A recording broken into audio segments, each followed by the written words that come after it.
Welcome to WCBS880.com. I am Felix DeJesus, and you are watching Yankees Daily. This program is brought to you in part by Billy's Sports Bar and Lounge, the place to be before and after the game. The New York Yankees lost 2 out of the 3 games at Landshark Stadium against the Florida Marlins this weekend. The Yankees have now lost 4 out of the last 5 games. CC Sabathia left yesterday's game early with tightness in his left bicep. There were some bright spots for the Yankees in the series. Andy Pettitte pitched well on Friday night, allowing only 1 run in 7 innings and improving his record to 7-3 this year.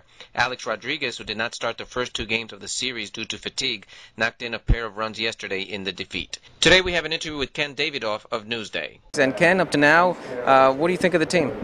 Well, I think they've been pretty impressive, Felix. Obviously, the negative is the 0-8 record against the Red Sox, but despite that, they're only 2 games out of first place, and I think their biggest disappointment has been starting pitching, and they have guys there with track records, so that's encouraging. Overall, I think it's been a very positive season for the Yankees. We look at the Yankees. Mark Teixeira is hitting right now, not Alex. Do you think that's going to continue? You think his hip is still bothering him? Gosh, I mean, it doesn't look like he has full mobility, that's for sure. But even in his diminished state, he's really contributing a lot when you look at his on-base percentage and slugging percentage. And you would think that he'll only improve as he continues to get stronger with the hip. There's a big debate if Jabba Chamberlain should be in the bullpen or starting pitcher. How do you see that? I see that as a very stupid debate. I think that Jabba Chamberlain should be a starting pitcher, and frankly, I think the other side of the argument is rather silly. I mean, if you have a guy who can pitch 200 innings or 80 innings, you want the guy who pitches 200 innings. That's far more valuable. Now, in regards to Brian Bruni, do you think he could do the 8th inning job that the Yankees need? I think he can help. I think he can be a piece of it. I think Alfredo Aceves can be a piece of it. I think Phil Coke can. I think possibly Phil Hughes can. I think you don't necessarily need one guy to do that 8th inning job. It can be a 8th inning by committee, and I think the Yankees have enough interesting arms to make that happen.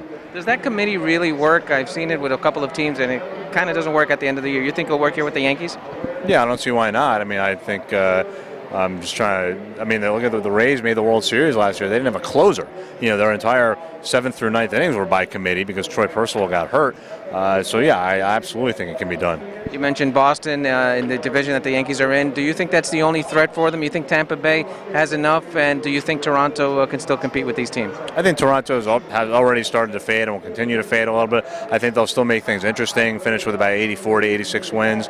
I think the Rays are very much a team to keep an eye on. I think they're only going to get better as the year goes on, but obviously the Red Sox are the favorites, and they will win the division. Any tidbits, Ken, that you can give us on your next article that you're writing? Oh, I'm trying to figure out. Do you have any ideas? Remember, this program was brought to you in part by Billy's Sports Bar and Lounge.